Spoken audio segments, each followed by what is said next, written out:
দর্শক হলে গিয়ে দেখে যদি আমাকে একটা গালি দেয়, ওই গালিটাই আমি নিব, ওইটাই আমার কমপ্লিমেন্ট, ওইটাই আমি এত কষ্ট করেছি, ওইটাই আমার অ্যাচিভমেন্ট। বাট আচ্ছা, যারা আপু সম্পর্কে আমরা জানতে চাই, এবং নতুন একটি সিনেমা তিনি করলেন খিলাড়ি, কি বলতে চান এই উদ্দেশ্যে? যারা আমার দেশের লোক, খুলনার মানুষ, আর যেখানে যার জন্ম হয় সেখানের মানুষদেরকে আসলে অনেক ভালোবাসতে ইচ্ছা করে, সেক্ষেত্রে যার প্রতি আমার শুভ কামনা। আর যারা খিলাড়ি ছবিটি করছে, একটি টান টান উত্তেজনা টাইপের ছবি, কারণ খিলাড়ি এমন একটি ছবি যে খিলাড়িকে জানতে গেলে অডিয়েন্সকে হলে যেতে হবে। কেন হলে যেতে হবে? খিলাড়ি অনেক টাইপের হয়, আসলে কে বেসিক্যালি অরিজিনাল খিলাড়ি এই ছবিতে সেটি জানতে হলে, চোখ রাখতে হলে আপনাকে হলে যেতে হবে, খিলাড়ির টিমের সাথে থাকতে হবে। একটু প্রশ্ন করি, সেটা হলো এই যে মানে দুঃসময় বলা চলে বর্তমানে আমাদের দেশের যে পরিস্থিতি, সেই জায়গা থেকে খিলাড়ি এই টাইমে রিলিজ দেয়া, তিনি একজন অভিনেত্রী, নায়িকা হিসেবে, প্লাস এই সিনেমার প্রডিউসারও তিনি, এই যে একটা দুঃসাহস, যেখানে শাকিব খানের মতো নায়ক সে ইচ্ছারা রিলিজ দেন না, সেই জায়গা থেকে তিনি একটা চ্যালেঞ্জের মোকাবেলা নিয়েছেন, এক কথা বলা চলে। সেই জায়গা থেকে কি বলতে চান আপনি ওনার উদ্দেশ্যে? পুরুষ শাসিত এই সমাজে, যেখানে প্রতিনিয়ত নারীরা অ্যাবিউজ হচ্ছে, নারীরা ঘর থেকে বেরোতে ভয় পায়, ম্যাক্সিমাম অনেক নারীকেই আমি চিনি যারা অনেক শিক্ষিত, এডুকেটেড, বাট তারা কর্মজীবনে সফল না। সেক্ষেত্রে যারা তার নিজের যে স্বাক্ষর রেখেছে একটা প্রতিবাদী নারী চরিত্রের, কিংবা সে যে ভূমিকাটা রেখেছে, তার বাইটগুলি দেখলে আপনারা দেখবেন যে কতটা একা সে এই একার হাতে হ্যান্ডেল করে ছবিটা সে রিলিজ দিয়েছে। তার প্রতিটা পদক্ষেপে তাকে বাধা দেওয়া হয়েছে, কিংবা সে কারোর কাছ থেকে পজিটিভ কোনো থিঙ্কিং পায়নি, তাকে হেল্প করে নাই। এক্ষেত্রে যে সে যে সাহসিকতার পরিচয় দিয়েছে, আমি বলি হয়তো হলে এতটুকু সাহসের। দর্শক হলে গিয়ে দেখে যদি আমাকে একটা গালি দেয়, ওই গালিটাই আমি নিব, ওইটাই আমার কমপ্লিমেন্ট, ওইটাই আমি এত কষ্ট করেছি, ওইটাই আমার অ্যাচিভমেন্ট।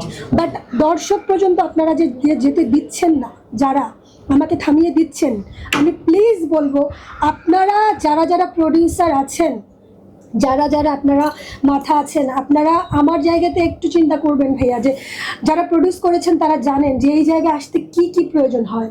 সো আমি একা একটা মেয়ে মানুষ এখানে এসে আমি যে হল পর্যন্ত নিয়েছি, 15টা হলে যে আমার মুভি গেছে, ঢাকার মতো বড় বড় হলে যে আমি রিলিজ করেছি, এটাই কিন্তু অনেক।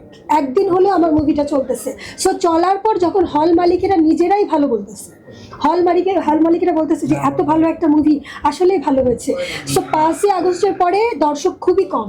সেই কম জায়গা থেকে ঈদের মুভি ছাড়া যে এই যে মুভি, এই মুভিটা এতই ভালো হয়েছে, দর্শক রিভিউ ভালো। আপনারা নিজেরা হলে গিয়ে দর্শকদের কাছে একটু জিজ্ঞাসা করেন না যে মুভিটা কেমন হয়েছে।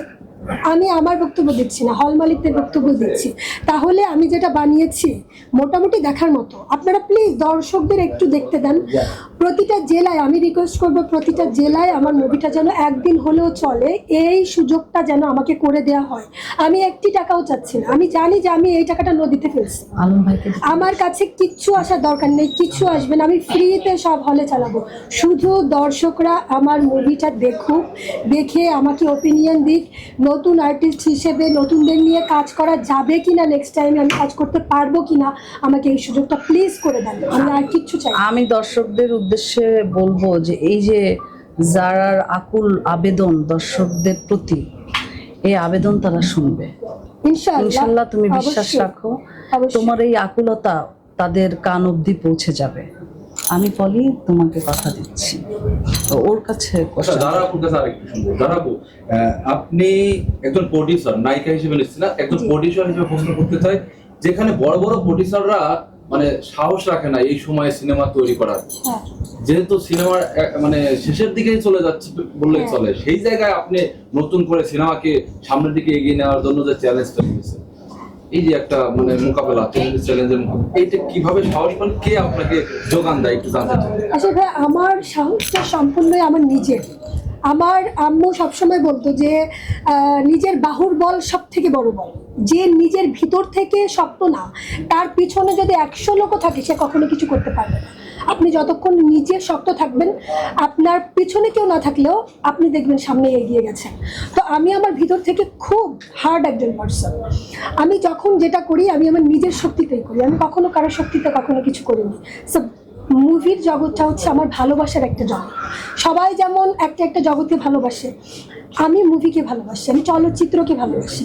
আমার মধ্যে প্রতিভা আছে, গড গিফটেড এটা। সো আমি এই যে প্রতিভা যদি আমি বিকশিত না করি তাহলে তো এই প্রতিভার কোনো মানে নেই।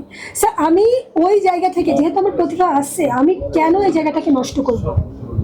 আর নতুনরা যেহেতু এত কষ্ট করে সুযোগ পায় না, তো সেহেতু আমি যেহেতু নতুন, আমি চাইবো যে নতুন যারা আছে তারা আসুক, তারা আমার প্রোডাকশনে কাজ করুক, আমি সুযোগ করে দেই।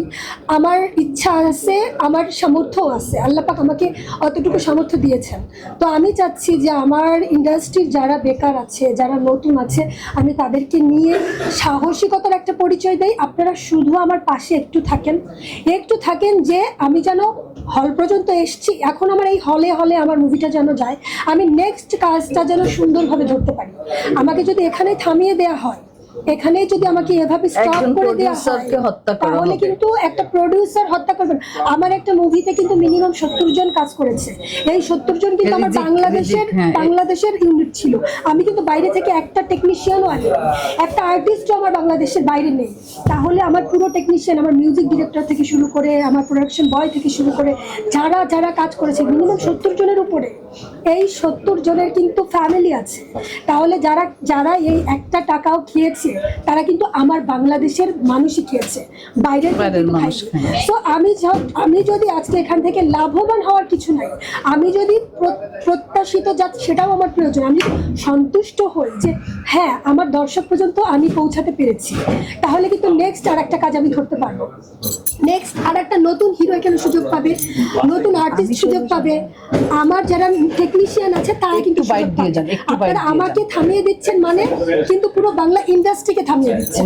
একবার চিন্তা করে দেখেন, আমি তো বাইরে থেকে আসিনি এবং বাইরের কাউকে নিয়ে আমি কাজও করছি না, এবং আমি আপনাদেরকে আরো প্রমিস করছি আমার নেক্সট প্রজেক্টও কিন্তু বাংলাদেশের সবাই কাজ করবে, একটা আর্টিস্টও একটা টেকনিশিয়ানও আপনারা বাইরে পাবেন না। সো আমাকে আপনারা হেল্প করুন, বাংলা ইন্ডাস্ট্রিকে আপনারা হেল্প করুন।